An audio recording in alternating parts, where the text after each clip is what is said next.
At 8,848 meters, Mount Everest holds a firm grip on the public imagination as the deadliest place on Earth. But elite alpine climbers view the mountain differently. To them, the highest point on the planet has become a heavily commercialized route, managed by infrastructure and logistics. This is a matter of the locus of control.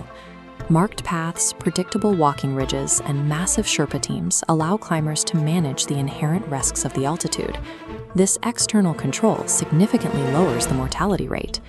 On this scale of lethality versus human control, Everest sits comfortably in the managed quadrant. Toward the edges of this map, however, safety nets disappear. Specific geological conditions strip away human preparation, leaving elite climbers terrified. True alpine horror occurs when nature overrides the climber's agency, turning an expedition into a situation where survival is no longer a choice. Straddling the border of Pakistan and China, K2 stands at 8,611 meters. In the climbing world, it is known simply as the Savage Mountain. While Everest offers steep ridges, K2 demands technical rock and ice climbing performed vertically in sub-zero temperatures. It is a grueling test of physical endurance. But even the highest level of skill is neutralized near the summit by a narrow, unavoidable couloir known as the bottleneck. Navigating the bottleneck forces climbers to pass directly underneath a serac, a massive hanging wall of ice.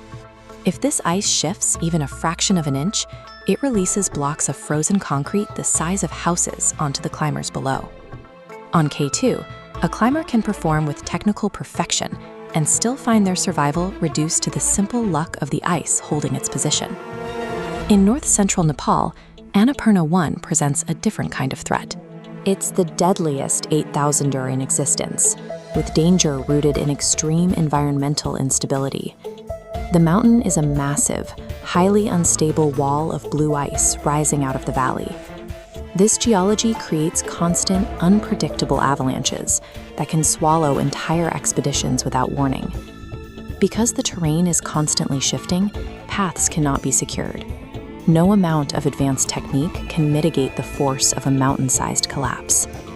The historical data reflects this environmental malice. Annapurna holds a staggering 33% mortality rate. Statistically, 1 out of every 3 climbers who reaches the summit never returns alive. Climbing Annapurna means stepping past the limits of athletic preparation and accepting a state of pure, isolated vulnerability. It represents the complete erasure of the locus of control, a place where mountaineering becomes an existential gamble against sheer probability. Everest may remain the ultimate physical milestone for many, but the summits of K2 and Annapurna represent a different, far more lethal game of geographic Russian roulette. Despite our hyper-precise satellite tracking and advanced survival gear, the death rates on these peaks have remained largely unchanged for decades. This technology gives us a sense of mastery, yet it often only draws us deeper into environments where rescue is physically impossible. Knowing that your preparation and skill will eventually be rendered irrelevant by the mountain, would you ever dare to enter the death zone? These peaks stand as vertical proof that even with the best technology, some parts of the world remain completely beyond human mastery.